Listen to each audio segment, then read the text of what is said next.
Matagumpay na inilunsad ng Police Regional Training Center o PRTC Bicol ang kanilang Records Mobilization and Authentication o RMA project ngayong araw sa RTC Main Campus sa Camp General Simeon Ola sa Legazpi City. Ayon kay Police Colonel Richard Aquitania, layunin ng inisyatibang ito na mas mapadali ang pag-release ng mga dokumento sa kanilang mga alumni, gaya na lamang ng diploma, special order at final order of merit. Aniya, isinulong niya ang proyekto para hindi na mag-aksaya pa ng mahabang oras ang kanilang alumni sa pagkuha lamang ng mga nasabing dokumento, lalo na't malalayo din ang mga istasyon ng mga ito sa kanilang opisina.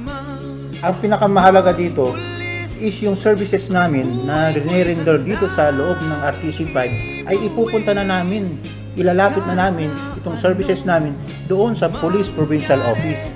Kasi andoon yung mga graduates natin, nasa field na sila, nasa different police stations. Kaya konting-konti na lang ang time nila na po ipupunta dito sa main RTC 5. Kung taga-isla pa mga yan, Cam Norte. So, maghanap sila ng time, pera para mapunta dito.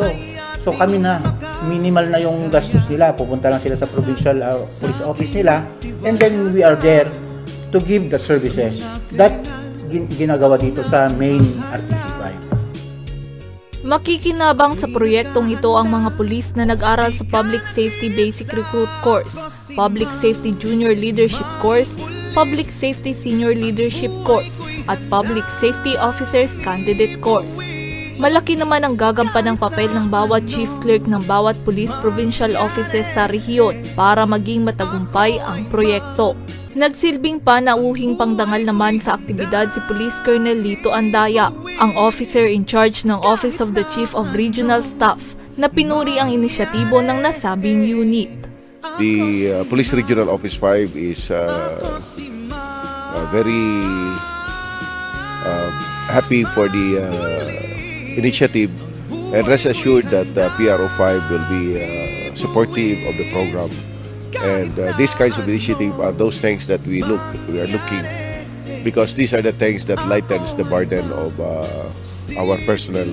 And some yung mga ganito are things that we need para mas mapaganda ang serbisyo ng ating PNP sa ating kapwa PNP and to the community as well. Samantala, ang PRTC Bicol ang pinakaunang nagsulong at nag-implementa ng naturang proyekto. Para sa mga balitang Tatak Bicol, May Insinares.